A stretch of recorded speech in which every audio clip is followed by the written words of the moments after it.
Hello, everybody. Welcome back to episode 124 of the Podcana podcast. This week, we have an exclusive card to reveal to you from Set 10, Whispers in the Well. I am joined by Sky Lorcana, a fantastic competitive Lorcana player, the first person to be qualified for the NA Continentals. Sky, how are you doing, my friend? I'm doing great. Happy to be here. Happy to be on the show. Awesome, yeah. I guess I will announce this before we get into it a little bit deeper, but so obviously you guys saw it was Zach and Tiago hanging out with me talking about the other card reveals. We've got Sky here as well.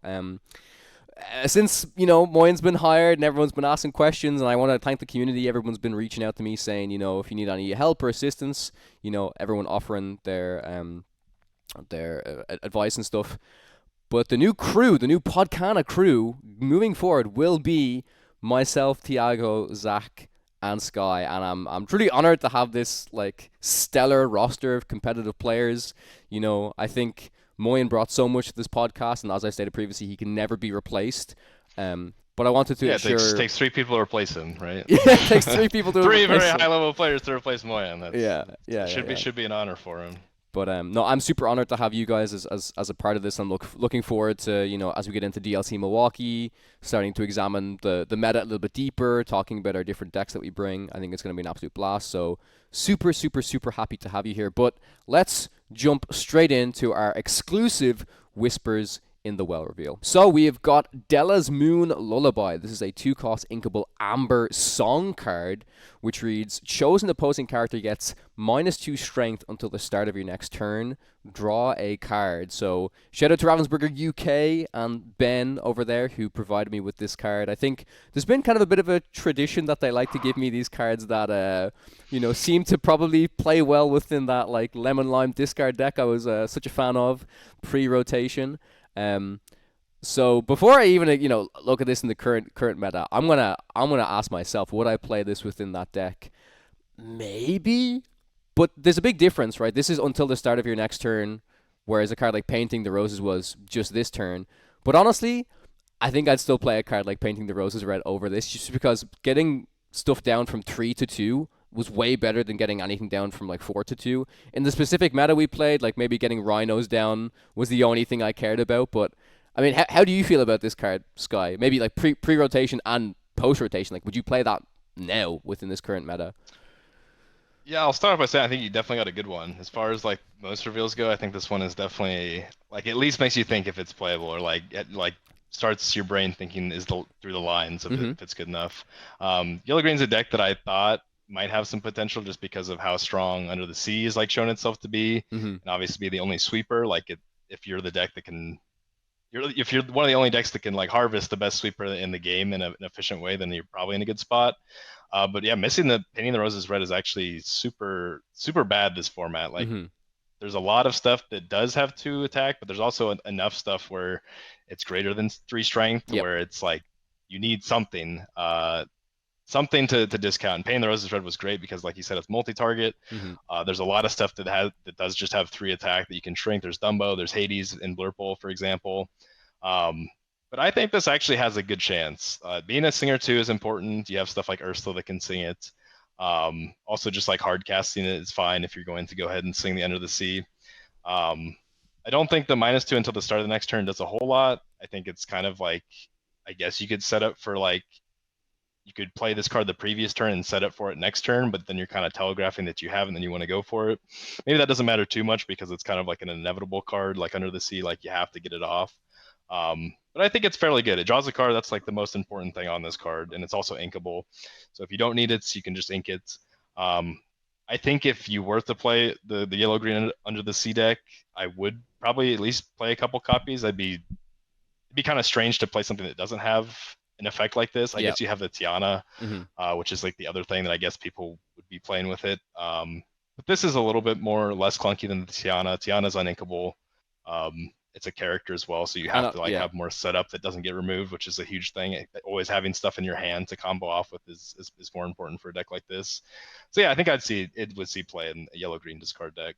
Yeah, it's interesting though, because I was just thinking there when you mentioned the until start of your next turn is probably not that relevant, and that was my initial thought. But then I'm thinking about some cards within the meta. Like just an example. I don't know how often it comes up, but like maybe giving something like a Calhoun -2 strength until the start of your next turn isn't that bad, right? You kind of think about it. You change like a big breakpoint that Calhoun can't make a trade or can't make a challenge and survive.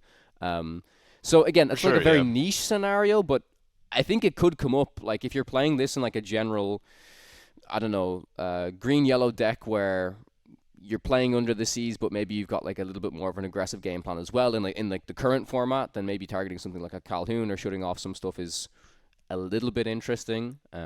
For sure. I think the more that I think about it, actually, I do like the fact that it's until the start of the next turn. Like, because you can sing it the turn before, Mhm. shrink something, and it protects whatever you sang it with, Yes. potentially. Yes. And then, like, next turn, you could have, like, another one, or just, like, using the previous turn and setting up for that. And it's kind of fine with this type of deck because although decks are fast in the fact that they play a lot to the board, like in this meta, like you have to play something every turn.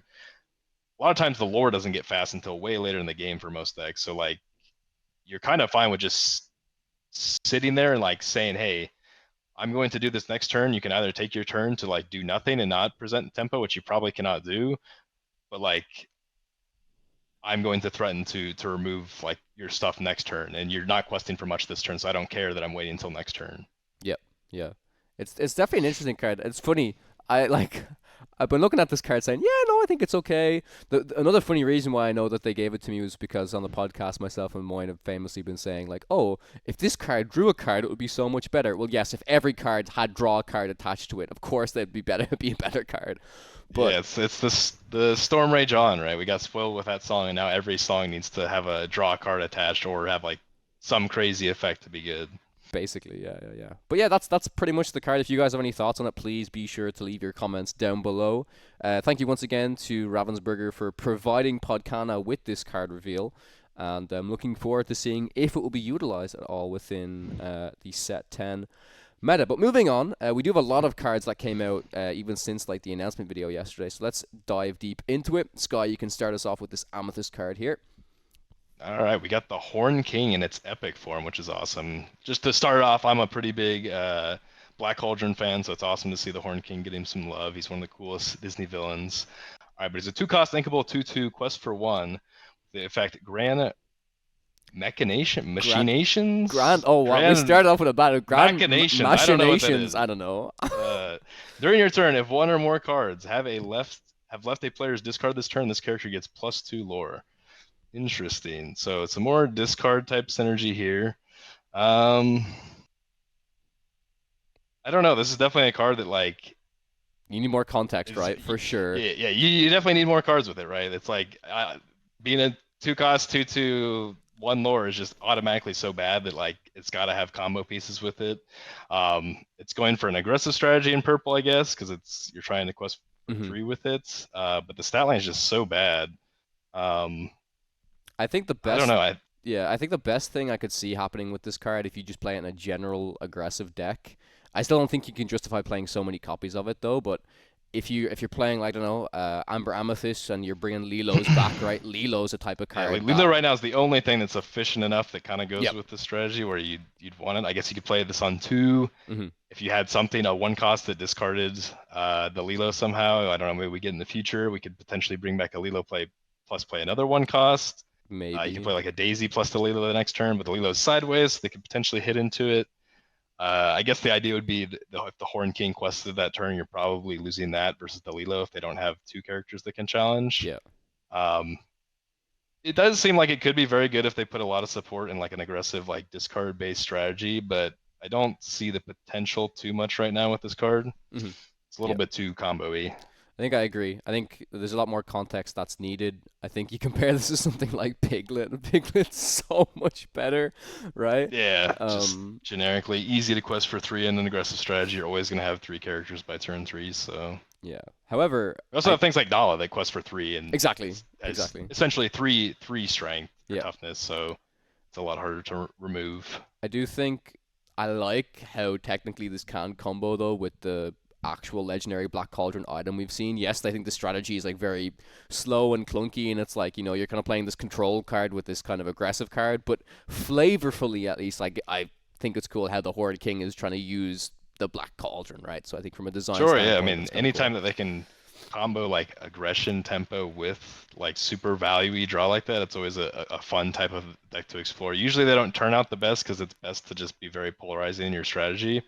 But if they can make something like that work, and it seems like with Lilo being this type of combo piece and also Black Cauldron being yellow, it seems like purple yellow will be maybe that deck for this set, maybe upcoming sets. I'm Maybe. not sure. Maybe. The next card we have here is Beast Aggressive Lord. It's a 2-cost inkable 3/2 within Ruby. It is a Whisper card. It quests for 1.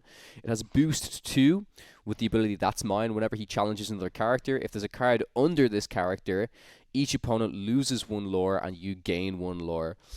My initial thoughts is this card is just not that good at all. I kind of just look at it as a 3/2.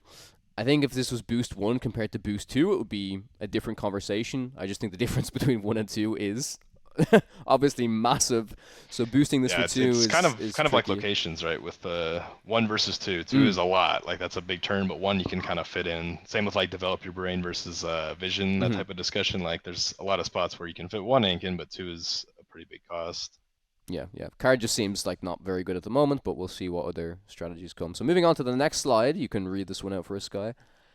Sure, this is another Black Cauldron character, Gurgi Apple Lover. It's a 2-cost inkable 2/3. Bad stats again, also quest for 1. Mm-hmm. With Happy Day, when you play this character, you may remove up to 2 damage from chosen character.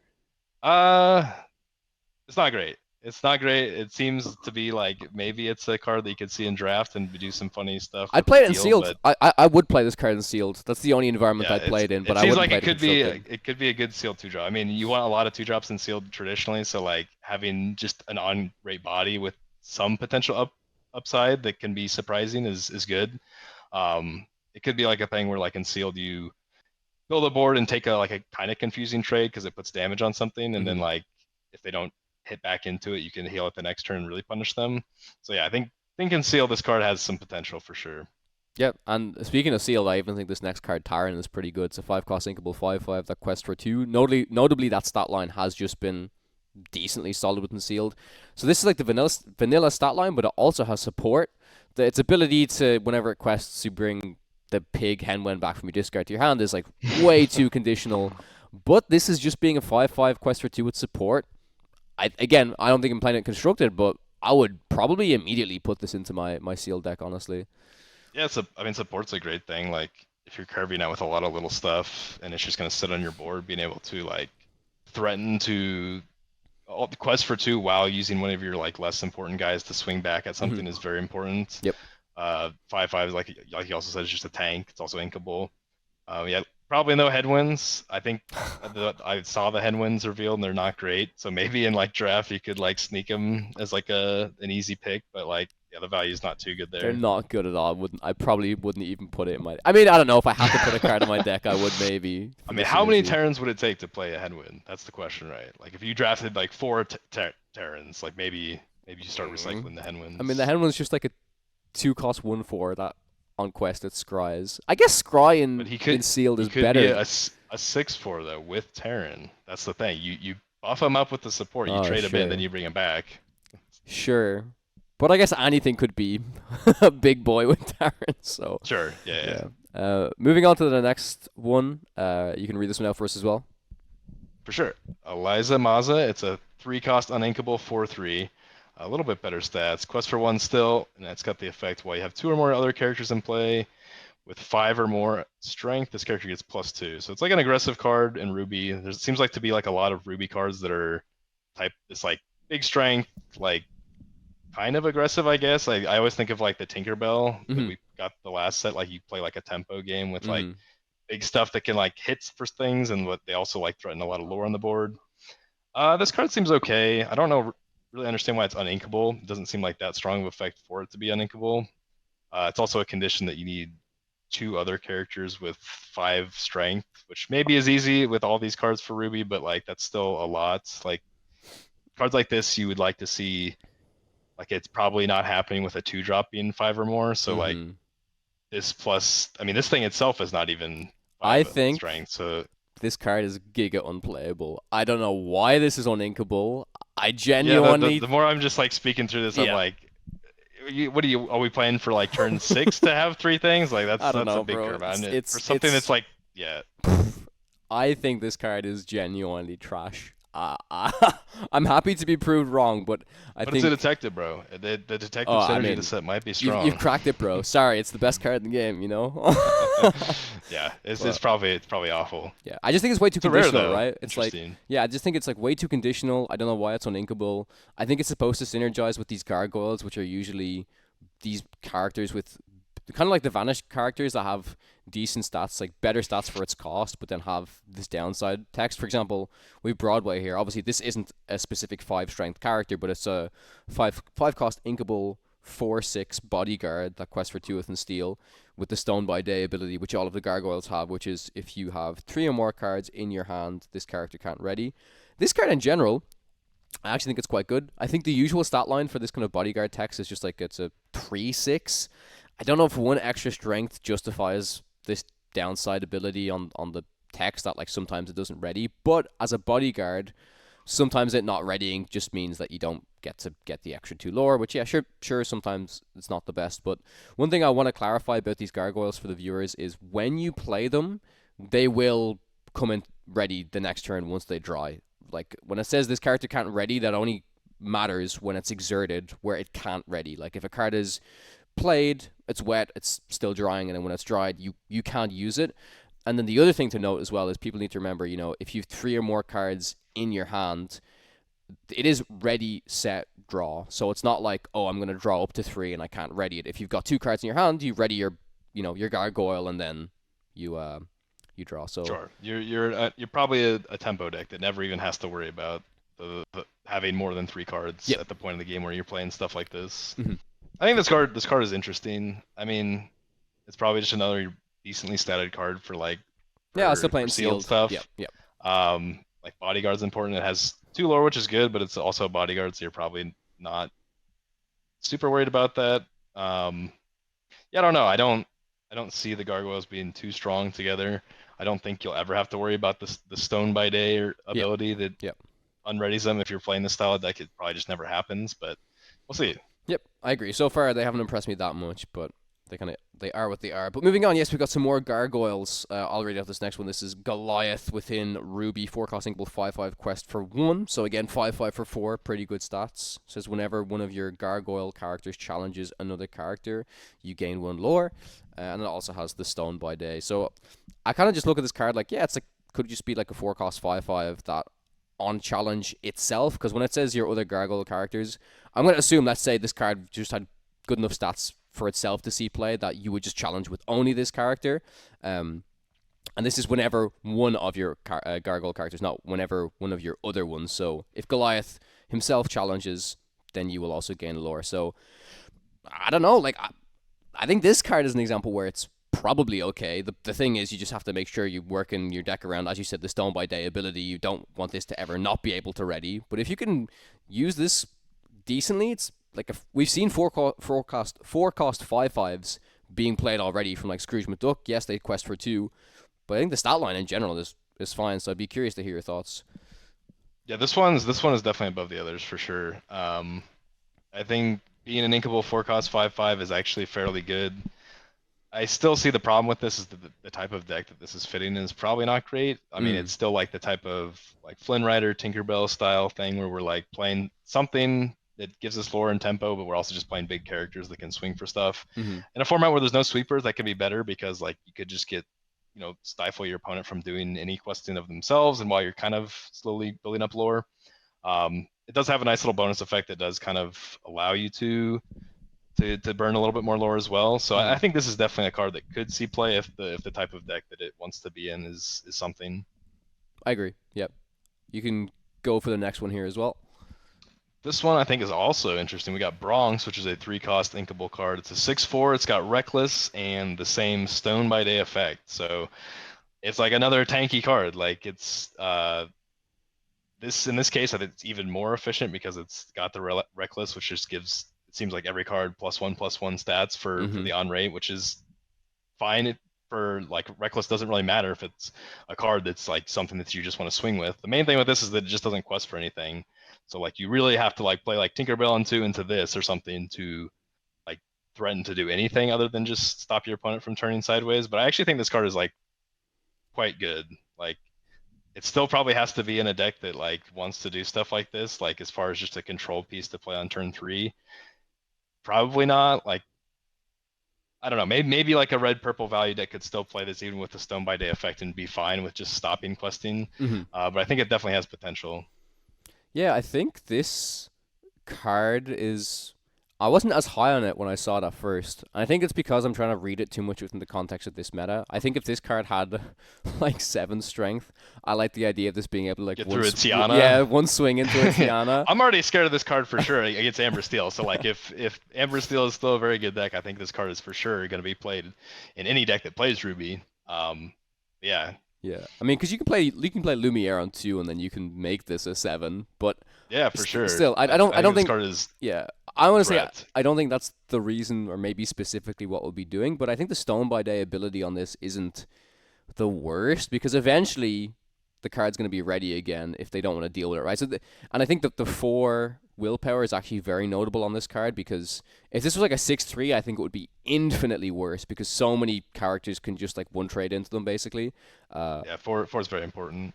So yeah, it definitely feels weird that I'd have to run out like a strength on a 3 cost versus red purple. Like I do think strength is pretty good against usually this, want to though, save it still. for the genie, but yeah, I mean the builds of red purple that are being played right now, like Lumiere is still very good on turn 2. It's like one of the things that actually like makes the deck somewhat good in the meta, almost in a way.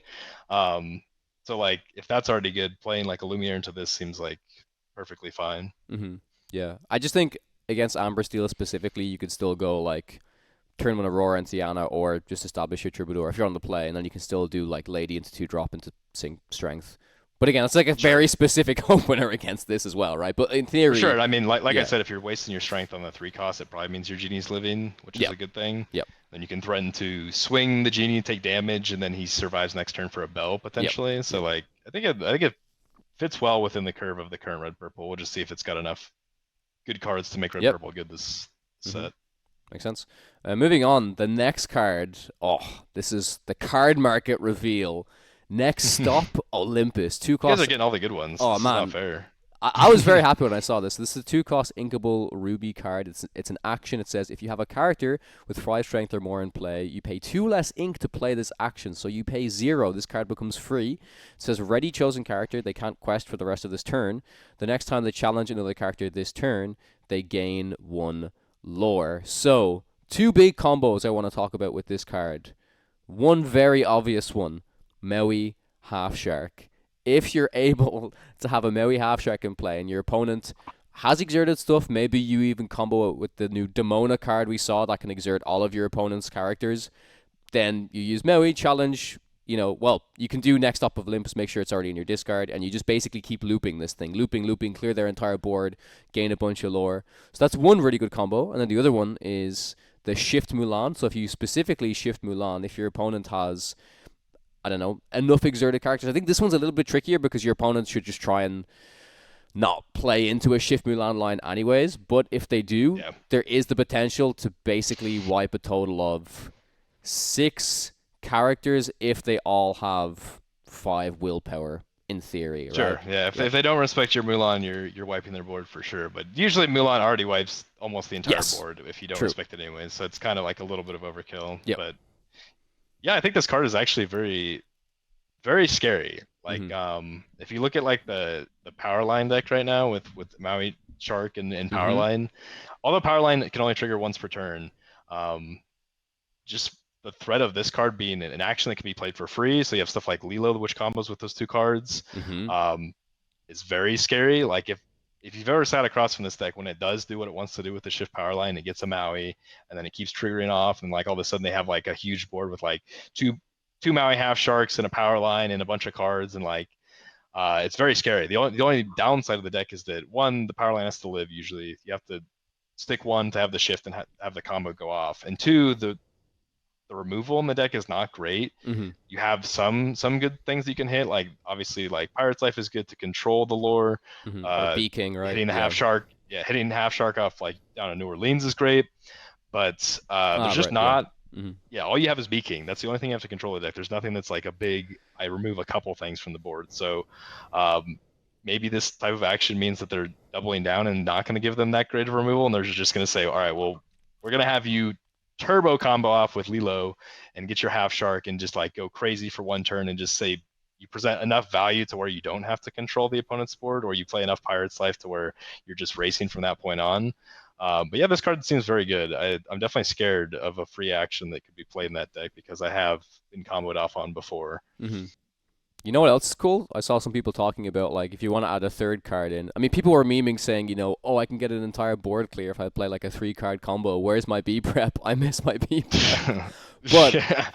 you can Yeah, play. and like it is a card that's like doesn't do anything by itself, and cards like that traditionally can be scary to play because obviously if you need the combo, it's a completely dead card. But it is inkable, which is nice. I think like traditionally cards like this we've seen have favored towards uninkable, which it's good that this one is ink. Yeah. Um, I think yeah, I think just in general for card games, like my first impression before I even read the text was like, oh, this can be free. Any card that costs 0, you need to pay attention to in card games because it can kind of pop off. But the combo I wanted to speak about was you can combine if you're playing Ruby Steel, you can play I think it's One Last Hope, which is the steel card that you can challenge ready characters, and then if you've got a Maui Half Shark, you don't even need to exert your opponent's stuff. You just go off. You just clear their entire board because it can challenge all their ready stuff. It gives it resist +2, so it's very unlikely that the Maui Half Shark's gonna die. But again, it's a 3-card combo. It's cool, but it's a 3-card combo. sure. It's a lot more efficient than like the Maui Shark with the Arthur that you currently have to do, where you can challenge ready stuff with a. Yeah. Because the one last help's the thing that readies it, right? You can just bring it back and ready it. No, it's the One Last Hope is like, you can challenge ready characters. Yeah. Oh, Yeah. okay. What is the combo piece that's played that you ready? Because I know there's a 3-card combo currently with the shark, or at least there was before rotation. Yeah, but it's like the 8-cost sing together song. It's like basically it readies it, but like the Maui Half Shark like takes no damage, and then you can keep readying it, and like I think the difference with that card is it just means that your Maui Half Shark won't ever die. But for this one in Ruby Steel, I think it's a lot better because giving it resist +2 on something that has 5 willpower should stick around for if you're taking out most of an opponent's board, anyways. So Sure, yeah. talk to All me right, well, about the next this one, next card. Yeah. I was spoiled on this one because it does seem pretty good. I'm not sure how to say it. Also, it's Gwithaint. I don't know. Gwithaint, yeah. It's a 4/3 evasive quest for 2, which is good. Cost 5. It's inkable. And it's got the swooping strike ability. Whenever this character quests, each opponent chooses and exerts one of their characters. So the first thing is it's evasive and it hits for 4. That's good, and it can also survive against a genie, which is important. So this thing can kill a genie. That's important. It can't kill an Elsa unless it's damaged, but oftentimes Elsa wants to run in to something right away, so it's probably going to take it out. But yeah, this thing is interesting that the ability is your opponent does get to choose which one is exerted, so they're often not going to choose something that is super good against them, but at the same time, this is evasive, so it's probably going to take out something that's for free, even against Blurple. If you're taking out their 1 cost, that's like fine, or their Basil can be pretty instrumental with this thing just living against it. Like all the 1 costs are going to result in this thing surviving the challenge. So this card seems actually very good. It's a little bit slow being a 5 cost and not like drawing a card because, I mean, if you're not drawing a card on 5 and you're playing Blurple, you probably want to be playing Elsa, but this might be a card where like if you're on the play and you're playing Blurple, if you go Genie into this instead of Genie into Elsa, because oftentimes you don't have to go Elsa right away, it's going to be very scary because then at that point, next turn you could play your Elsa, you tap down like 2 things with this ability and Elsa, and you take out like a bunch of stuff. So I think this card seems very good. Yeah, I think the card ability is pretty good. I've seen a lot of people talking about the fact that it's just hard to fit this in when you already have Elsa and Belle as like 2 super solid 5-drop options.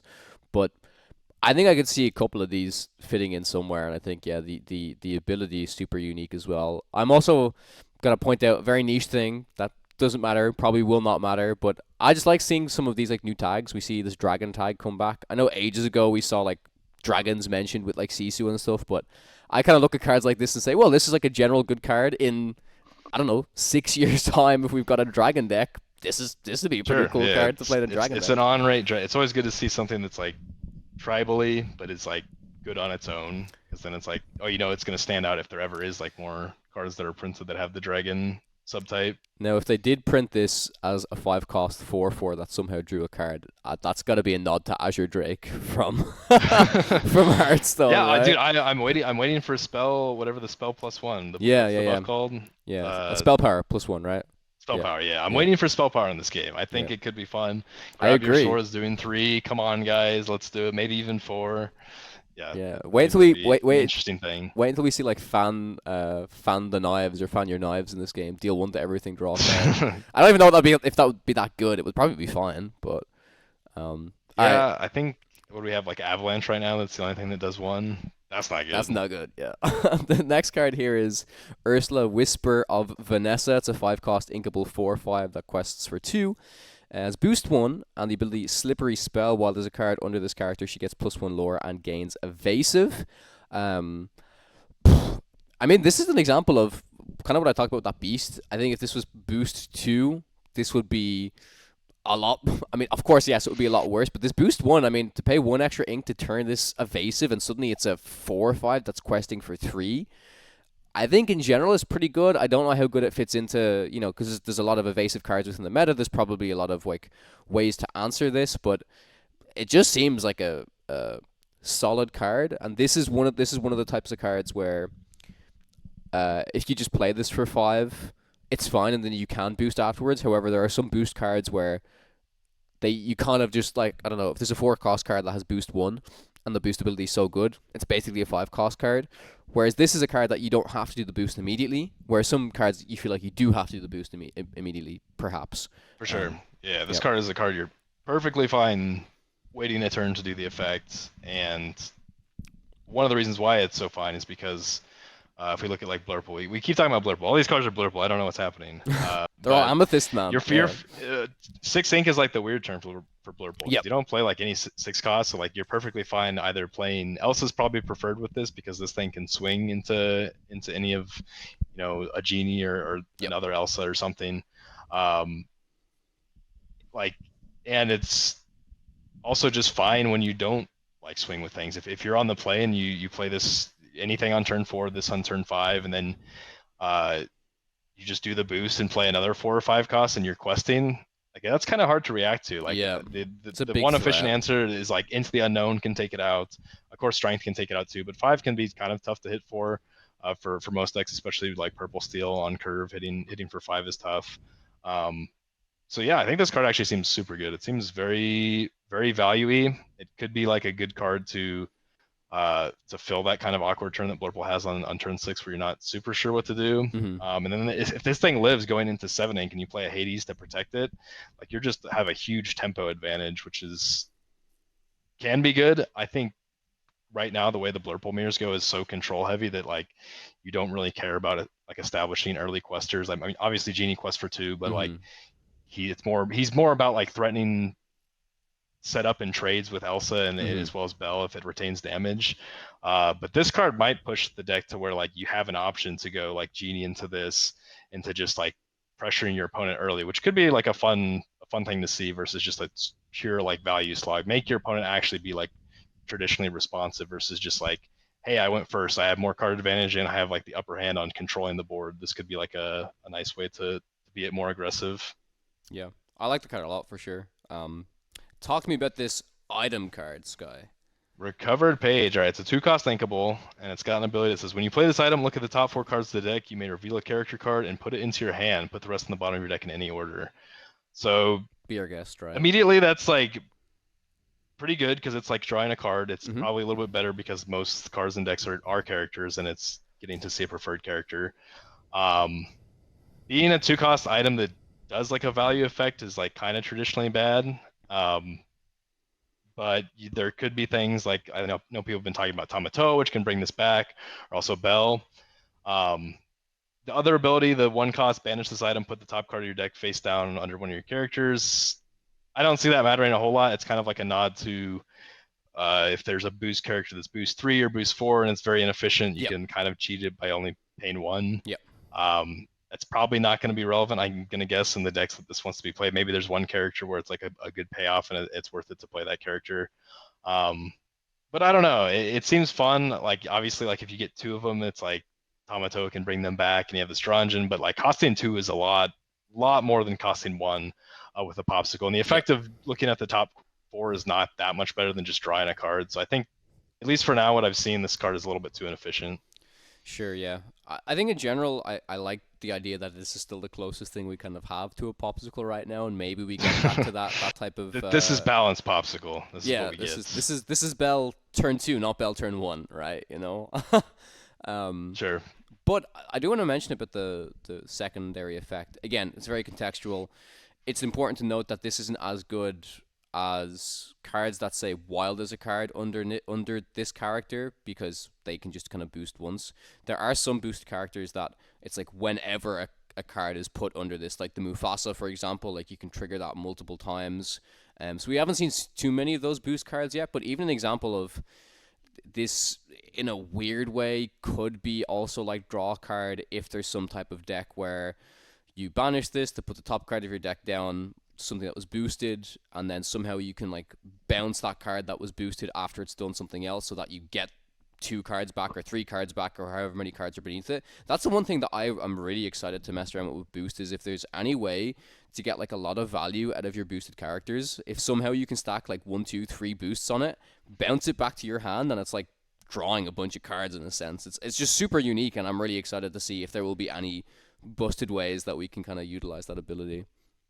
Yeah, do we know what happens to the boosted cards when it gets banished? Yeah, Do they go to the discard if they pile, or does it always follow the it, character it they're follows under? it everywhere. So if you send a Oh, if it gets Pleakley. So Pleakley actually works with boosted. It doesn't, Pleakley like, that's is crazy. yeah. I mean, if you're Hades your opponent stuff right, it's the same thing as shifting, getting on the shifted targets, which isn't great. But Sure. Pleakley, Okay, bro, so you I'm just treat it telling like a you, shift. yeah, Pleakley could be interesting. Maybe I mean it kind of all the Yeah, boost I stuff doesn't mean, seem like you can do it that early, right? So then Pleakley doesn't become as good, but maybe who knows? yeah, I mean, like right now, I think you could kind of compare it to like Shift Jasmine and then Blue Yep. Steel, where it's fairly solid to go like Shift Jasmine on turn 2, Hmm. get the trigger, and the next turn get the trigger, Hmm. and play Bleakly, and you're Hmm. ramping to 6 next turn. Yep. That is honestly one of the best lines that can do. Hmm. Um, but it is still like a little bit slow, and it's weird because if you take a look at Blue Steel, like what it wants to do turn 6 and on is great. So if that's not good enough, like maybe that's just a little bit too slow of a curve to take with most decks. Hmm. But I don't know, like maybe there's a one cost that like can boost 2 early, and then you just Bleakly for 3 ink or something, and then you go to Maybe 7 right away. But we'll see. we'll Probably see. not that good, but We'll see. Next card here is Duckworth. It's a 3 cost uninkable 3/1 that quests for 2. It has Rush with an Amethyst with the ability Final Act. During your turn, whenever this character is banished, you may put the top card of your deck face down under one of your characters or locations with boost. I will say it's nice to see more Rush characters. It's something we're really lacking, I think, in current Lorcana. Ever since we got rid of Madame M. Fox and Maui Hero to all, the Rush characters have been um, lackluster, to say the least, or just they haven't really been there. Interesting that this character also, I don't know why this character quests for 2. There must be a reason they put an extra lore pip on this character, because I don't know. This makes me think there's got to be some type of synergy to, like, I don't know, you do Rush with this and somehow it takes no damage. It sticks around on the board. It's then just like this 3/1. I will say it has another new tag, which I haven't seen on any cards before, which is Ghost. That sounds really cool. I don't know of many other Ghost characters in general, but it's something to maybe pay attention to. But yeah, like, sure. talk to me about this. Like, do you also find it weird that there's 2 lore printed on this card rather than just 1? Uh, Not really, actually. Okay. I like it. I'm surprised that they did it, but I like it. Okay. If you take a look at cards like Stitch, the 3/1 that Hmm. had Rush, it was 2 costs, but then quested for 1. There was a deck in set 2 I called McRush that was like a red blue like value deck that like loved to play that Stitch Okay. with like Talisman and like Motunui. It was a really sick deck, and I loved it. Um, but he quested for 1, so like sometimes he was just like, oh, I may not play him, and he quests for 1, but that's like he's not doing his like fun thing because Sure. it's there's not a good situation. So I like that you have the option to just play this like later in the game as a 3 cost if you don't need to take a trade, and it just quests for 2. It makes it like not as dead later in the game. Sure. That makes It's also sense. an uninkable, so like if it's an uninkable card, you really don't have a choice to not like play a card if you have the ink to do so later in the game. So it could just be like if you don't do the special rush stuff or whatever the combo, it's a reasonable body to play later in the game. As far as what I think about this card, It doesn't seem great. No. Like Stitch being a 2-cost uninkable rush 3/1 wouldn't be played right now.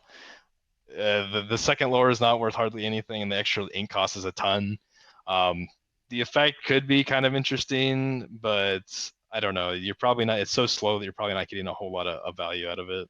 Yeah, it's very contextual. Like But maybe there's a 4 cost or like a 2 cost that like is like a four boost, and you combo this with that. But at the end of the day, that's like so prescribed that that's what you're gonna want to do, that they're just not gonna let you do it. They're not gonna yeah, quest into it. it's true. But this It's also this during your turn when this character gets banished, so you can't even like quest with it and make your opponent yeah, like respond to it, which is sad. yeah, this Duck, I want you to talk to me about it because it reminds me of a card that you liked a lot this set. Sven, are you tested with a lot, right?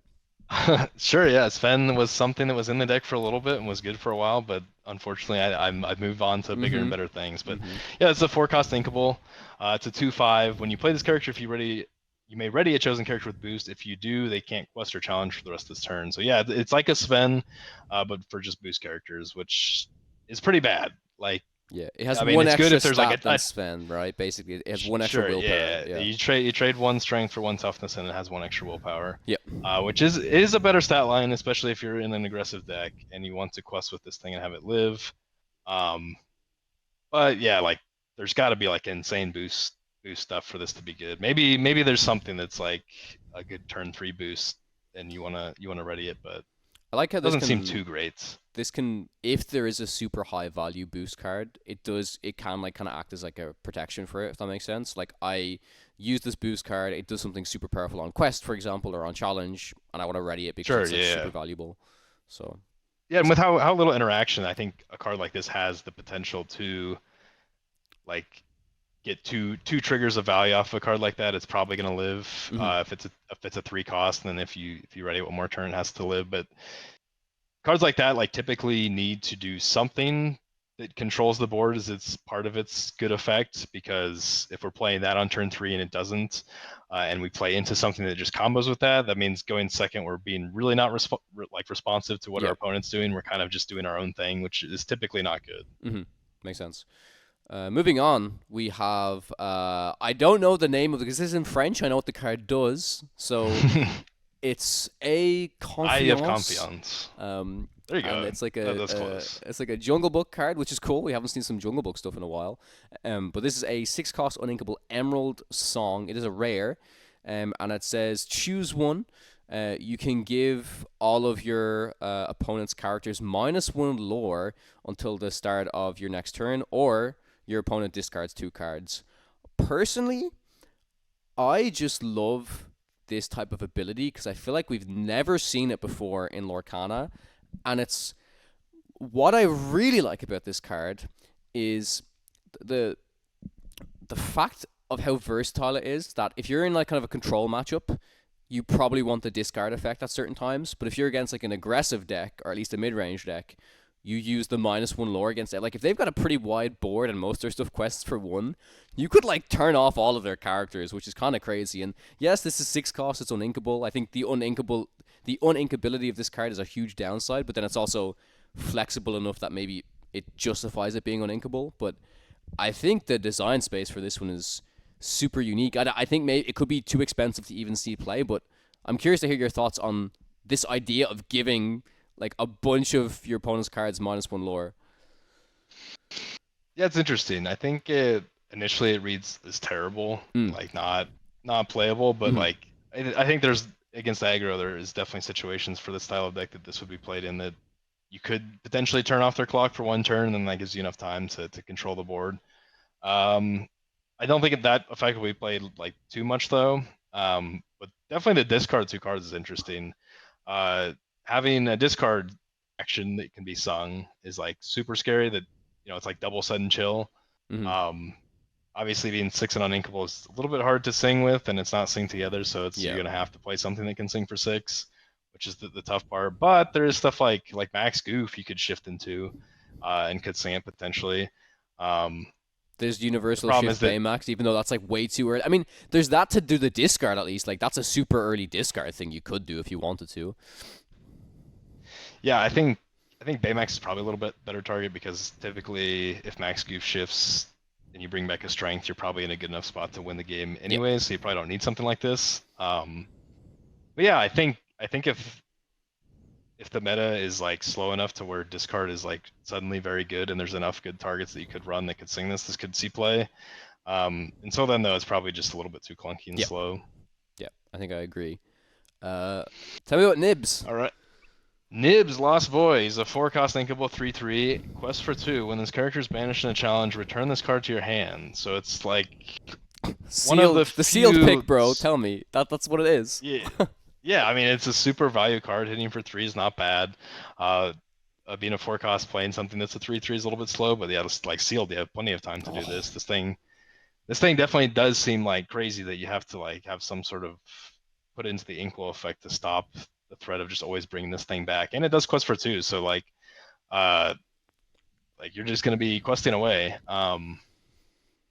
Definitely, there's been a few other cards that have this effect where if it gets banished in a challenge, it returns to your hand, but they've all traditionally been like super bad. I think maybe Hey was like the closest to being okay and like as a value card. I saw like early set 2 or 3, a couple of people snuck that into their list, but this one definitely seems more on rate than that. It's also inkable, which is nice, so you don't have to do like the fun shenanigans with this. As far as constructed, it's probably a little bit too slow. It does seem close though. Like I think like if you're on the play and you play this, like you're probably just getting a free quest, and if they hit into it, hitting for 3 is like a pretty reasonable number.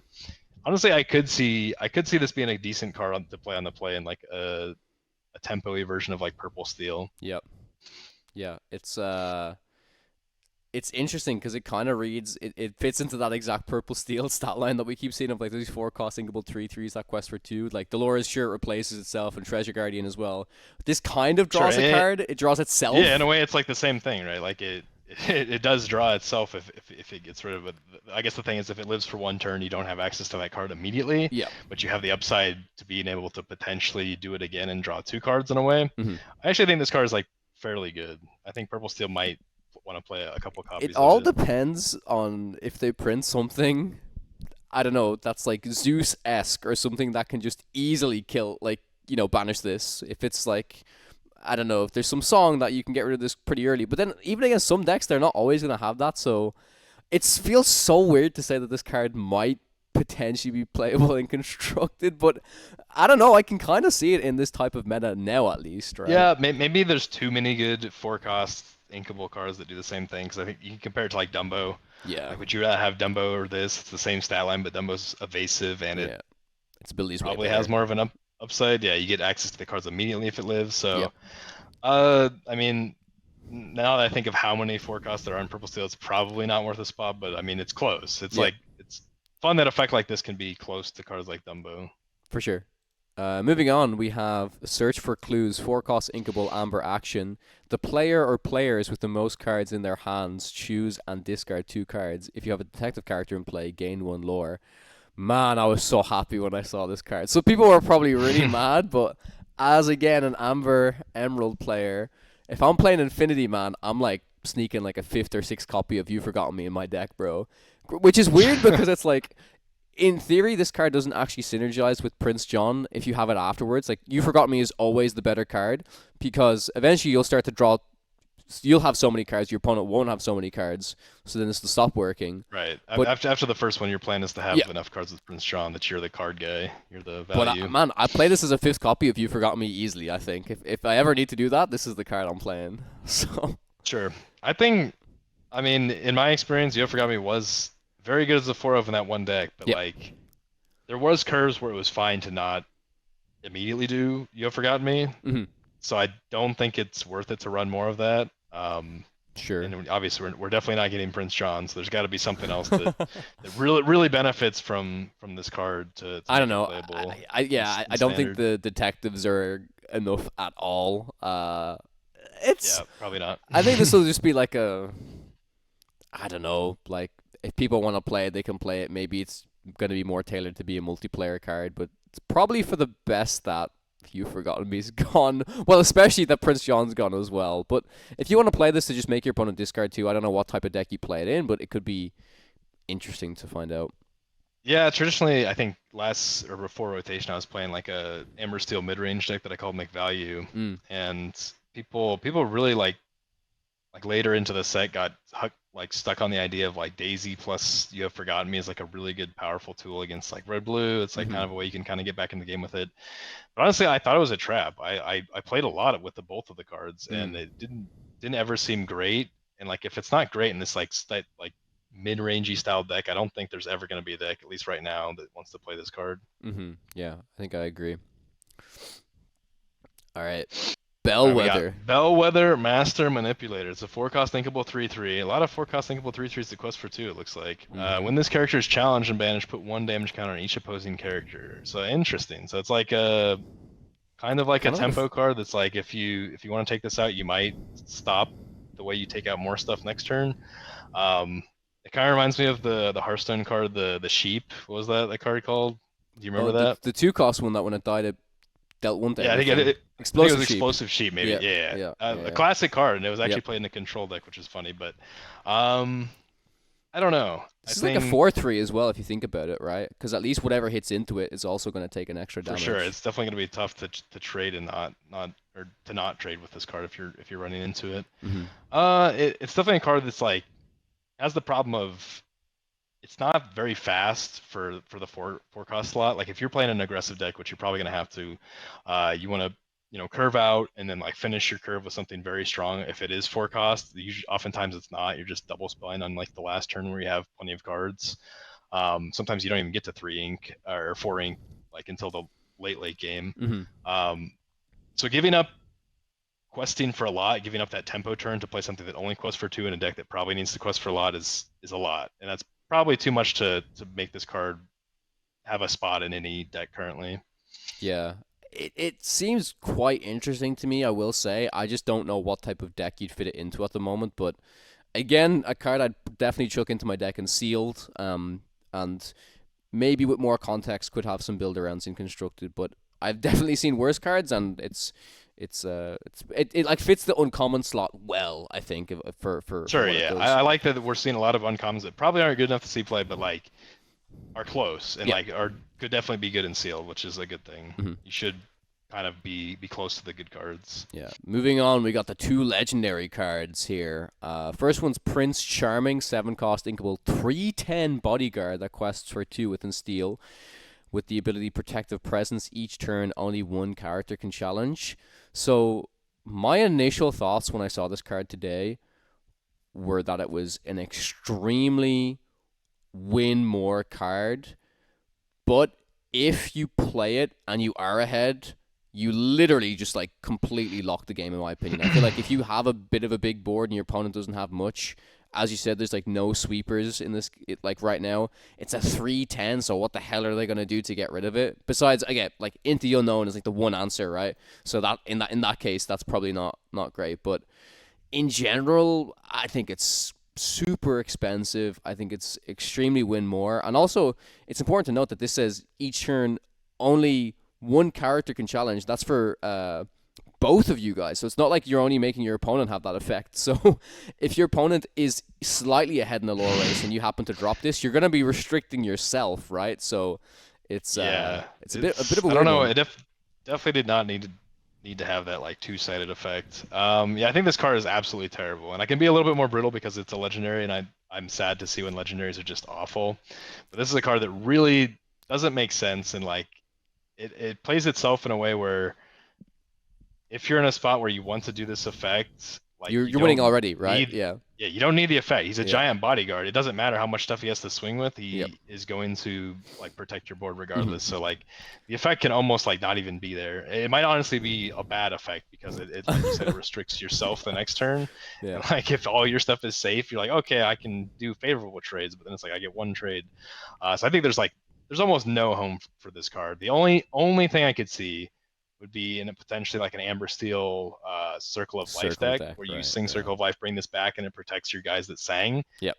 That is actually very good. That's the one spot, but like there's a lot of cards where like it's hey, if this was good, like Circle of Life makes this card good. That's not a good place Sure. to be. Like that's Yeah. that's almost never happening. Yeah. So yeah, card seems strangely confusing and bad. Hmm. But the But next card, this is a good one. tell We me, got man. a Oh. treat here, and Hmm. it is in my favorite color, which is sapphire. It's a 4-cost uninkable Cinderella Dreams Come True. It's a 2/3 1 Quester, which is a terrible stat line for being a 4-cost uninkable. But the effect is absolutely insane. At the end of your turn, if you played a princess character this turn, you may put a card from your hand into your inkwell face down to draw a card. So it ramps and draws a card. Um, Basically on this play in card, a sense as well. Not on play, but yeah, like she activates herself, which is right. huge, and she can ink uninkables. So with that context, take it away, Sky. Tell me why this card is insane. Yeah, being able to just play, like, say, if we have a sail on 2 into this on turn 4, and being able to guaranteed ramp again while drawing a card is just absolutely insane. It's almost like it's like a genie in a way that, and it's like a genie plus the 5-cost Donald Duck in a way, because like you Hmm. skip a turn that might not be the best and you just want to go to your bigger cards faster while still drawing a card, which is like insane. Sometimes Blurple can, like, especially going first, if they say they play like a 1 cost plus a Tipo and they don't play a genie, they can kind of pare their hand down to a spot where they're not going to have like any cards, especially if they follow up with like an Elsa the next turn. This card like definitely like solves that in a way where like you're always going to have a card draw and you're still going to like what you want to be going to, skipping like those ink turns. Um, it's a card that's like so good because it does the effect itself on play that like you probably don't even need to play any other princesses. If you do play other princesses, it's like maybe just one, because like if you find a second one of these, they stack, Hmm. and it's also a princess being played the next turn. So like if you go turn 2 Sail and turn 2 Cinderella, turn the next turn you play another Cinderella and you double ramp, like all of a sudden you're just like threatening to play Hades plus Elsa for the rest of the game, and you have a big hand to do so. So like this card seems insane, and my hope is that Blue Steel can play this card. Like I'm Mm. a classic Blue Steel guy, so like I want to play I want to play stuff like this. If you look back at like set 1 and set 2, we had Bell, which was a 4-cost that like Hmm. kind of ramped us. This card is kind of like that, but except you don't have to expend cards from your hand because you draw a card when you do. Hmm. This card seems absolutely fantastic. I just love how this fixes your hand as well. The fact that you can put the uninkables down, so even if as long as you get to this, suddenly your hand's not bricked anymore, and you're still ramping, which is just it like solves so many issues, so many problems. And yeah, I think I might say it now. We haven't seen any of the other legendaries. This might be the Tamatoa, the Dumbo of the set. This is like probably the Chase legendary, I think. So seems Yeah, super the strong. only downside I see right now is that skipping to 6 ink isn't super crucial right now for Blurple. Like I said, you don't play like any 6 costs, so like you're not potentially cashing out that great. But if you have a second one and you have the time and to play this, say you're like in the mirror match, you're probably just winning the game. Like going that far ahead to like you could play an Elsa the next turn after the second Cinderella, which is absolutely insane. If for some reason your first Cinderella survives in a red blue deck, I saw somebody post on Twitter that you can go ramp on 2 Cinderella into Mal Dragon, which is kind of crazy. That's Yeah, definitely a little bit too magical Christmas land, as Brendan used to say. But yeah, and you don't even need to quest with them, which is the nice thing. So like if you have 2 of them, it's probably surviving. Like there's not enough answers. yep. I mean, versus like Amber Steel, it was probably getting strength, but like Hmm. you already got your first effect, so you probably don't even want to play 2 versus that matchup. But the matchups where you do want to play 2, it's like they have to have an Elsa immediately to Yep. stop it. They need Elsa, exactly. Yeah. Okay, moving on to the next two cards here. We have Baloo, the Carefree Bear, 5-cost inkable 4/5 that quests for 2. It's shift 3 with the ability roll with it. When you play this character, choose one. Each player draws a card. Each player chooses and discards a card. So if you're shifting this for 3, it seems pretty interesting. We don't know any of the smaller blues yet. We haven't seen them. Um, but so far we've seen the each player draw a card at least at the start of the turn from the Donald Duck be a pretty good like kind of card draw tool card draw engine within Emerald. So this can also kind of synergize with some of the stuff that Emerald wants to be doing with the Clarabelles at least right now. I don't know how exactly fits in because it's shift 3. It's you're not doing your ramping stuff specifically, but um yeah, I'm curious to hear your thoughts on this because I just kind of look at this right now. If I just like shift this from 3, I get a 4/5, and I draw a card. It's like probably fine, even if my opponent draws a card. Yeah, I think this card is actually like could be surprisingly good. Mm. I don't know. There's not a one cost blue that's been revealed yet, No, right? We not that don't we've have. seen. No. Okay, so if there's a one cost blue, I think this card actually has potential. Hmm. Um, Specifically in cards like the green purple, like Under the Sea, Bend in My Will deck that's been kind of gaining a little bit of Hmm. traction. Hmm. It has the option to shift and be a part of a sing. It also draws you both cards, which you don't really care. The deck plays Chromacons right now because you're eventually going to bend them. So Yep. the idea is that you don't care about giving them cards because you're eventually going to take them all and they don't have the ink to play them down in time. Hmm.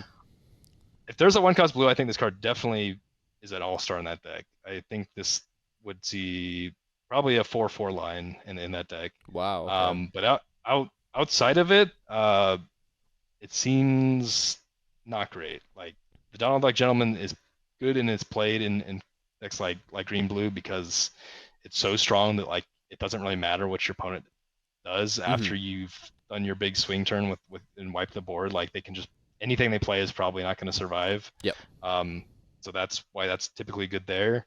I guess it is a shift sing route for that deck, but it's 5 versus 6, which is a big difference. Yeah. So I think really, if there's a one cost, this card would be good, and it'd only be good in green purple probably. Sure. No, that actually makes a lot of sense for sure. And then this other card we've got is Quack der Brook Pilot. So a German card, but I'm pretty sure this card is just a 4 cost inkable 4/4 with an emerald quest for 1. And when you play this, you can banish chosen location, which I don't think we've seen anything like that so far. We've seen like the Billy Bones that when it's banished, it banishes locations. So if locations are ever like really, really dominant, this is one of the best interactions, like immediate interactions we've seen for it. Besides, like, what are some of the other ones? Like, I mean, we've seen Your Welcome, which isn't like great. Does Hideaway target locations, or is that just items? And Yep, Hideaway targets it location. does, yeah. Hideaway is definitely like the best one. Also, Cusco could do it, Yep. but Hideaway was typically the favored one there. Mm. We also had like early on in the game there was I think Rise of the Titans was the name of the card. It was a 3 cost inkable Yeah. card that was just an action Yeah. destroy location. I forgot about that Very card. inefficient, especially when compared to this card because it does have a reasonable body attached and it's still inkable. But Rise of the Titans was just so important because of Queen's Castle. Queen's Yep. Castle was like the most oppressive card ever when it came out. So, yeah, I mean, if locations are super good, like like there's multiple decks playing locations that need to be removed, then I think this card could see play. But it's It's a tech card. it's really Yeah. it's really what it depends on. Yeah, it's a heavy tech card. So Yeah. Next card that we have is it's I don't know the name of the card in English. It's Ebin Sia, 2 cost inkable emerald card.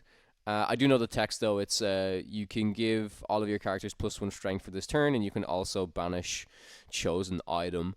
Um, I think the fact that it has both of those on it is it nearly hinders it where you want to try to take like full advantage out of it. I think just being able to buff up your characters at a certain stage could be okay, but like buffing strength in this game, while it's good for specific trade ups, and an exemption was Cricky was insane because it just left this massive body and also allowed all of your smaller characters to like giga trade up. But buffing strength in general isn't as strong as it is in some other card games like say Hearthstone or Magic because that's like the damage you're buffing up, so that it's nearly like giving all of your cards an extra lore, right? To quest faster, to end the game faster, to deal more damage. This card just seems like meh. Like banish chosen item and try to buff the characters at the same time. It seems like it's trying to be too conditional, and oftentimes you only want to take advantage of one of the parts of the ability. But a 2 cost inkable just banish an item. We've probably seen that before. Like that's probably a card that was printed. I just can't ever remember because cards like that aren't I've never seen play, right? yeah, I think this one seems a little bit underrated for the banish item cards. Stuff like Benja's has like decent body Yep. attached, and like even Clarabelle one cost. Like most green decks want to be playing her right now, so like you're probably gonna be playing 4, and that's plenty of threat to remove an item. Like you're say Black Cauldron's good, and your opponent commits to that, and you're playing green. Like that doesn't feel like a good play for them, or at least a safe play, even with just 4 Claras. So I think this card definitely doesn't see play. Yeah. Talk to me about Diablo. The next one though, this one is definitely going to see play. So Yeah. Diablo, Watchful Raven. He's a 3/3 quest for 2, 2 cost uninkable. So he's kind of like a Smee with no downside, and he trades it off to be uninkable. Yeah. Um, Would you This play card this is over fantastic. Smee if you could play it in any colors? Like, yes, this isn't Ruby, but would you play Smee or would you play both? So this is tough because like if you look at Amber Steel right now, it runs insanely high uninkable Mm-hmm. counts, and you can even go like right now I think I'm at like 19, Mm-hmm. and I've seen people go to like 20, 21, and it's kind of fine because of yeah, one you have Mulan, and two it's just so low to the ground that like you can get stuck at 2 ink for plenty of turns, and the game is just fine. Mm-hmm. Um, so like there is a world where like it's better than Smee in that deck because it just doesn't take the damage, and we don't have Mm-hmm. like a lot of stuff. Like there's no Rapunzel to be a Mm-hmm. benefit of the damage. Um, but probably not. I think the Inkable is a little bit better Yeah. than the effect in general. But the decks that want to play this probably don't run a lot of Inkables to begin with. Like Mm-hmm. I think if you're playing like a Ruby like kind of value big character deck that just wants to curve out, you're perfectly fine with it. Like if you just look at Bonsai, this is just a better Bonsai. Mm-hmm. It just has one more health. So I think if it's a card generally that you're playing on two always, like this is like a premier 2-drop, probably the best 2-drop in your deck for whatever you're playing it with. Yeah. It's kind of fine to be uninkable. It's kind of like Calhoun. Purple Steel is always going to want to play it on turn 2 if they have it. And sometimes even in multiples, Calhoun is fine to play a 2-drop plus a 1-drop the next turn. I think this card has the same exact thing as that, where it doesn't matter too much that it's uninkable. Yep. Yeah. No, I think this card is pretty good. I think it's gonna see a lot of play for sure. Yeah, and I think people are just happy to see it. I think Baker, Lorcana Villain, was joking, saying on Twitter, why does our Ruby Smee have to be uninkable? But it's like, I don't know. I mean, In it's got to that have deck, it's something that yeah. trades off, In right? that deck, it's It fine can't that be it's strictly uninkable. better. Yeah. Yeah, it can't be strictly better bonsai and Yeah. like have be inkable. That'd just be strange. Yeah. And the last two cards we have here are Scrooge McDuck with an Amber 6-cost inkable 4/7 that quests for 2 with Shift 4 and the ability Speculation. Whenever you play a character or location with boost, you may put the top card of your deck face down under them. Now, this is interesting because this just instantly activates your boost ability, whether it be 1, boost 2, boost 3, boost 4. As we've talked about already, well, the community has talked about already with this like Daisy Duck shift. If there's a 1-cost Scrooge McDuck, suddenly you play that on 1, you ramp on turn 2, and then you shift on turn 3, and then you start to just play out your boost characters. That would seem really, really strong, especially if you have like a really good boost, like 4-cost boost character, 5-cost boost character. You're playing this on turn 3. How are they ever removing a 4/7 without Into the Unknown, right? So that's like Magical Christmas Land if there is that 1 cost, but if the shift isn't as efficient as that, how do you feel like this card fits into it? Like, Yeah, sadly, I think blue is definitely a card where you can look at and say this is probably a shift 1 is coming down the line, but this is a card where it's a 1-cost shift is probably not happening. yeah, no way. Yeah. A turn 3 4/7 that's like can't really be interacted with, and like the upside is probably something very good. Like cards like this, they want to print cards that make the effect strong. Yep. So like they don't want to make like the shift super efficient, so it like becomes oppressive. Yep. If there was a 1-cost shift, it does seem very very good. If you have 1 turn after you shift if your turn 4 just benefits from this ability once, that's probably good enough because the body is just so good to shift into on turn 3. I'm gonna assume they're at the very least it's gonna be a 2-cost. Yep. And you have to give up your ramp turn to play this if you're playing like yellow blue. So I'm gonna assume it's gonna be a little bit too clunky, but maybe like we keep going back to if there's some crazy card that's like boost 3 or boost 4 that you can play the next turn with something like this, it could be good enough, but probably not. There's hope for sure. Yeah, I agree. And then the last card here is just a 4-cost Inkable Amber card, 2/6 bodyguard quest for 1, Mrs. Beakley. It's just a bodyguard. I'd probably maybe play it and sealed if I just needed a decent bodyguard. Like, it's like, this is a standard thing of like the vanilla 4-costs are like 3/6 that quest for 1, and you just, to give it bodyguard, you just take a strength away. So it's like standard card. But yeah, Sure, that's it pretty much for all of the cards. So yeah, Sky, thank you for joining me today and talking about all of these awesome new cards. They're coming out fast this time. I did see that next weekend There's gonna be set 10 pack rush happening at Essen Spiel, which is basically like a Gen Con within Europe for like board games and TCGs. It is the same weekend as DLC Milwaukee, so I'll be traveling over to the States for that. But um, that, in my opinion, if there's going to be people playing with set 10 pack rush at a convention like 2 weeks before pre-release, I would imagine we're going to see these reveals coming like lightning fast. Like, I think all of this week and all of next week we're going to be spoiled for card reveals, which is always super fun. However, while this has been fun talking about the new cards, we will obviously have to be focusing on DLC Milwaukee coming up as well. So just before we close out the episode, I would love to talk to you a little bit about maybe your Amber Steel deck. Roughly, I'm not going to bring up an image of it, but you mentioned you're kind of sitting around 19 uninkables. Last I checked, you were trying stuff out with the 2-cost Lilos over the Svens and stuff. I Yeah. I'm not sure. Did you see any of the DLC Bologna? For example, I know there was a player called Zenon who previously qualified for European Championships last year who rocked Amber Steel, had something like 21, 22 uninkables in the deck, and he went pretty deep. I don't think he got the top 32, but he did very, very well at DLC Bologna. Yeah, I think he got top 64. I did see some of the lists, and I know one person I believe got top 8 with the list. A lot of interesting opinions about Amber Steel. I thought more and more people would be like, "Oh my gosh, Troubadour is good. He's so good. Like this is the way you kind of flip the play draw disparity." But the more like discourse I heard was like Troubadour did nothing or Troubadour does nothing. Like I don't go for him. I'd much rather just play Calhoun. And Calhoun has kind of been like a card that I saw more and more copies of in those lists. I don't necessarily agree with it. I think it's kind of a spicy take and maybe one that seems good in theory, but like if you practice it out and you see what happens in the matchups where you might think it's good, it's really not that great. Mm-hmm. I think Troubadour is just a much better card that's also inkable that does what people think Calhoun does in the matchups, like versus Sure. the Mirror or versus Purple Steel. She's supposed to be an all-star, and it kind of comes from the fact that like Purple Steel plays Calhoun on turn 2, and it feels really bad as an Amber Steel player. It kind of stifles all of your quests for a while. Yep. But it kind of goes against the grain if we play Calhoun on 2 of what we want to do as a deck. And there's really no other good turns to play. Like, yeah, you can play with the Lady later on, but you want to be dropping Tiana on turn 3. Lady on turn 3 is just like a huge liability versus almost any standard curve in the meta. So we really don't want to be doing that. I did see quite a few people did do well with the deck, and other than the Calhoun, it was pretty standard. Even the people that were like kind of down talking Troubadour had a few copies for the most part. There was a couple people that cut him completely.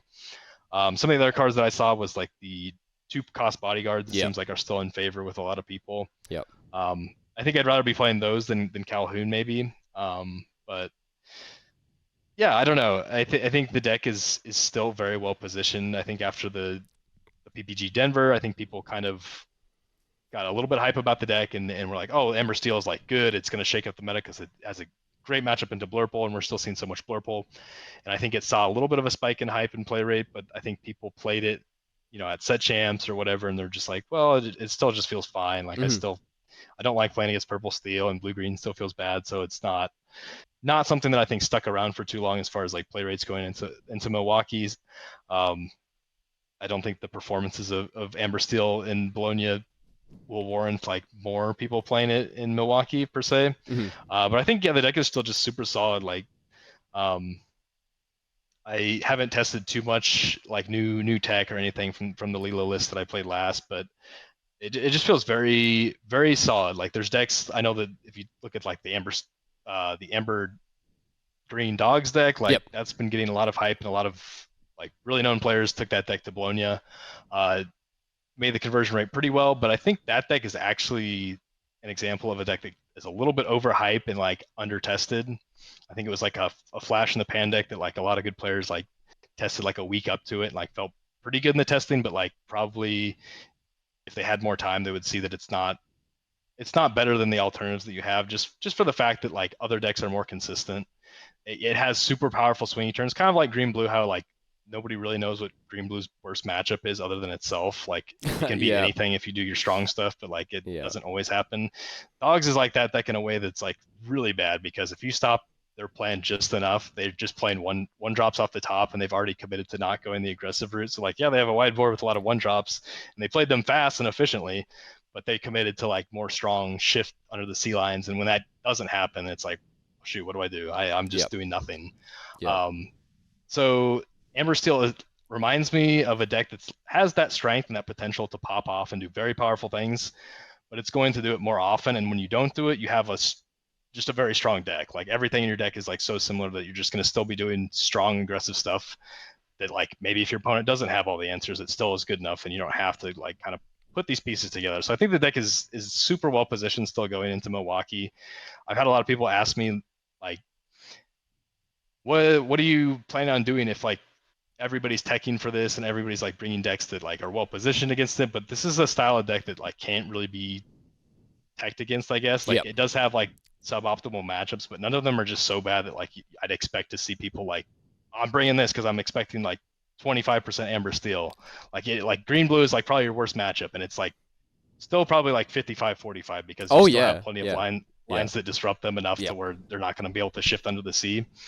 So yeah, I think it's still well positioned. I wouldn't worry at all about people like teching or being expecting Amber Steel and like they figured it out. They figured out what to do against it. Yeah, I'm in the same spot where I'm very much a green blue player this set, and even when I feel like I have the cards against Amber Steel, I still hate playing against it because it's like I still need to find my combo piece, right? Yeah, if you have one Fire the Cannon for their one cost and it takes off shift under the sea with Baymax shift, and if they're not playing that, they don't have to worry about that. And then usually if you combo like one Fire the Cannon with one strength, it takes them off the shift line completely. Definitely going if Amber Steel's going first, it definitely takes them off the shift line. They just have to like tempo into a John Silver and then like sometimes hard cast under the sea or like establish something that sticks. And if they have the second strength, then you just don't even get to play the game. So there's plenty of lines that take them off of their strong stuff to where it doesn't feel so bad like some people like maybe make it out to be. Yeah, that's why in the influencer set champs I brought that spicy one of Belle of the Ball to give everything ward to stop my opponent from yeah, for sure. Mm-hmm. I've gotten messed up by that card for sure. Not like I remember there's one game where I like had the option to remove something that turn, and you didn't. And I didn't, and then they played that, and I'm like, well, this is the one card where I can't interact. So I'm like, oh, I'll take up their 4 cost next turn or something. That's something better. Their 3 cost Cleric at least. But I agree with you that like it's not like it was the nice spicy card to play, and it did win me 1 or 2 games in those exact scenarios. But it's not justified for me to play this card. Granted, that specific card is actually still okay against other matchups. Like it stops Elsa's, it stops things in the mirror. But I think out of all other cards, that one I could accept maybe a one of, but in general, I don't like the idea of me bringing this. I think the problem is at least as it pertains to Amber Steel, is that if your plan is to play that on turn 3 and protect your Cleric to shift on the next turn, I'm always gonna rip the Fire of the Cannon if I have it against the Cleric. So like oftentimes you're just like, well, I have to play this Bell because it's uninkable, but I'm not threatening anything because of like I don't care about protecting like my Tipo for one turn. It's not enough for the next turn. I can swing under the sea with the Bell plus the Tipo. So it's like it feels real bad when like your Cleric does not survive. Yeah, for sure. Yeah, for me personally, if people are wondering what I'm like edging towards playing, it's probably still just like a green blue for me, just because I think the type of play style I'm in is like that's really important. I feel like super comfortable on green blue compared to how green yellow played the previous set, where it's kind of this combo deck that in the mid to early to mid game you kind of just try and get your combo as best as possible, and then you kind of close the game out afterwards. But it's not. I prefer the yellow green build a lot more, not because of the discard stuff to give your opponent less options, but I just felt like it was easier to find specific combo pieces, and you had cards like Muses that were just like you'd way more disruption available to you.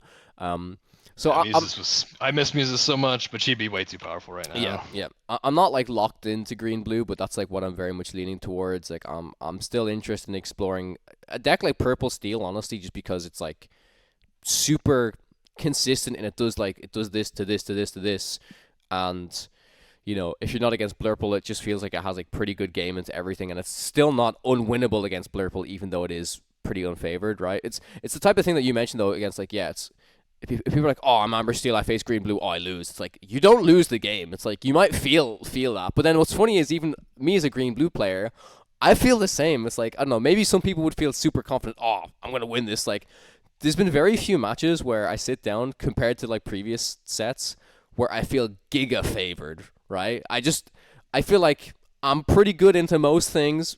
I'll do what I can do, and let's see what happens. Right? Dice rolls Yeah, for aside, sure. That's but part of the reason why I feel like the meta is actually so healthy right now, and I think it shows that a meta without sweepers is like inherently easier to balance. Um, but like every matchup feels winnable. Even like if I'm going first against Blurple, I know it's not free. I'm in a great spot, but like they can hit like every answer, and I yep, need to actually have my good curves yep. to feel really good about it. Mm-hmm. Yeah, I think making playing green blue makes sense, and just in general playing what you've been playing, I think Yep, more than ever makes sense with this meta. yep. I think it's I think there's a lot of intuition and like hidden things that can be discovered with playing like certain play lines where like just pushing for it a little bit extra is going to improve your win rate like a lot throughout the course of a long tournament. Um, so I think if you are comfortable on something and you like the list a lot and you've put a lot of work and like know all the lines and all the matchups and what to do, I think it's balanced enough right now to where like that makes sense to play that. I think I could be convinced to play any of the decks if that's the deck that I've put the most time Yeah, on that set. I agree. Yeah, I think Kim will be probably on Amber Steel thanks to you. Ever since Ink, man, she was like, yeah, like I watched Sky play versus Luke, and he was explaining all the lines, and she's been on it pretty much every day. Um, she was telling me she It's I mean wasn't it's a fan of the it's Lilos. incredibly Could you explain your thought process briefly of the Lilos and how you felt them perform? Because I'd be yeah, curious, and sure. I maybe the audience would too.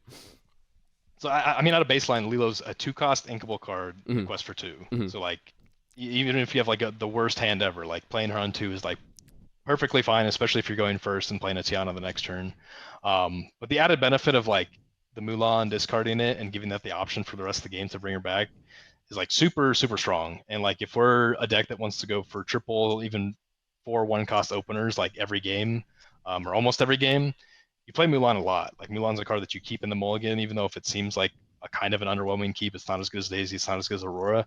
It's great to pair alongside those cards, and if you're playing 3 or 4 1 costs, you got to keep like your 1 cost. So like Mulan happens a lot turn one or turn two, and if we have a Lilo in those turns, like putting the option for us to bring it back, typically turn four is like the first turn you want to do it because you'll want to play Tiana on turn three. Mm-hmm.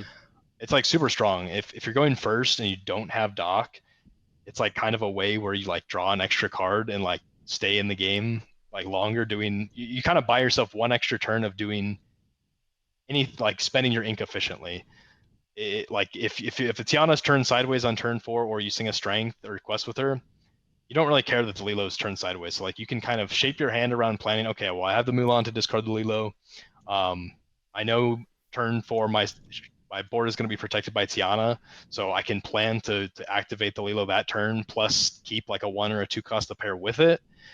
And then like it also helps guarantee strength numbers. So like sometimes you have to hit for 5 and having that like playing around that and guaranteeing like if they play a Scrooge or they play like a Donald Duck Gentleman, I can technically burst out for 5 with this Lilo guaranteed.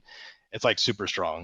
Mm-hmm. And like I said, if you don't have Doc, it's a way to essentially reads like draw a card in that scenario that I just explained, Mm-hmm. which is fantastic. Like it, there's also plenty of board states where like you're kind of stalemated versus like say Blurple or Purple Steel for like a turn or two, and then like you build up a board where it's like 10 or 12 lore and it's big enough to where like okay, this next turn I have to quest because they're building up their own board, and like if I full quest out, they can only take out 3 or 4 guys, and I'm still gonna be left with quite a bit of lore. Mm-hmm. Those turns you have like 4 or 5 ink, and you can like almost guarantee whatever you draw off the top of your deck, you're gonna be able to double spell with it. So like once again, like if stuff is surviving on your board, it doesn't really matter that she's turned sideways because probably something is surviving with 2 lore, and it's just like an extra character that you can burst out, which is super good. And there's also some games where like things go weird and you end up just like recurring the Lilo every turn versus like Blurple. Like a lot of times it happens if you're going second and they kind of run out of cards because they like played super like a 1 drop plus a sail plus not a genie, like say they play like an Iago into an Elsa. Mm-hmm. Like usually it's like a Tipo. Tipo is like the big thing if you're going first, like it's -1 card. And like you get to a spot where every turn if you bring back Lilo, they have to swing their body in so they're not questing like turning their clock on it costs you almost nothing to play the Lilo because you're already wanting to like double spell with just whatever you top deck. Yep. And like you can keep just like putting her back. And sometimes it's so much that like you can even take out like genies like over the course of like 3 turns because they've already swung into something and they have to swing into it. So it's like there's a lot of utility in the card that like you wouldn't see unless you kind of played a lot with it. I think it combos so well with the cards you mentioned there. I think just like the such an obvious one, which is, I don't know why I was overlooking so much, is just the fact that it combos so well with Tiana. Doesn't matter if it enters exerted if Tiana's active, right? Yeah. 'Cause they have to get through that first, and then the idea of the dock is super interesting because usually it's the games where if you don't have your dock, you're just out of gas. You're out of gas. It's like that kind of keeps you going until you can get to your dock. And then I remember you talking to me around Ink about the whole idea where you were trying to get like the BR guests to either find the extra docks or find the extra fuel to just like finish the game. I know you're looking for like maybe a Pete to like close out the game or something, but it's also, there's so many games in Amber Steel where you get to 16, 17, 18 lore that you throw a couple of Lilos in there on top of whatever you're top decking. It's just too much for the opponent to deal with, right? For sure, yeah. You're not always gonna have Doc, and I think that's another reason why like cards like Pluto I value a lot, and I see a lot of people not liking that card as much. Like if you're not gonna finish with a turn 4, turn 5 Doc, you need to finish with something. Like it's good to have something that capitalizes on that turn that's more than just 4 in your deck. Because you can't really keep Doc in this deck. Like it's a deck that has so many uninkables, and it's so bad if like you draw like one extra uninkable that you can't play, like that it really is a big cost, and you'd much rather play in your first 3 turns. So having like an extra card that like you can cap your board off like Pluto is like fantastic. So there's like 3 routes. You can go like Doc to cap off your curve, you can go Pluto to cap off your curve, or you can go like plan around like a Lilo plus another character to cap off your curve. And like all of them kind of like conserve cards in a way. Pluto being like it's a single spell that is very effective and you don't have to play 2 cards that turn. Yep. Doc obviously refills your hand, then also Lilo is just like a good character that quests for 2, but also kind of like draws 1 card. So it's like it can occasionally be better than Doc. For sure, yeah. Well, thank you for the insight there. There was a bit of extra content there as we lead into Milwaukee. So if you guys are interested in learning from the master of Amber Steel, I do believe you have a Metafy Sky, or do you do like private coaching? Feel free to shout yourself out. For sure, yeah. And on Metafy, by the time this episode goes live, I think I should have published my guide. So it's Sky 131313 is the Metafy, and I also do coaching for Amber Steel if you're looking for some last second prep for Milwaukee. Awesome, man. Yeah, well, thank you for coming on the episode. Looking forward to working with yourself, Tiago, and Zach more in the future. And if you guys enjoyed this episode, the number one thing you can do is leave us a review over on Apple Podcasts, Spotify, your local podcast platform. There's a video version available over on youtube.com/@PodcanaPodcast. Hit the subscribe while you're there. Twitters are @Kawatech_CG and @SkyLorcana. Thank you guys so much for watching, and we'll catch you in the next one.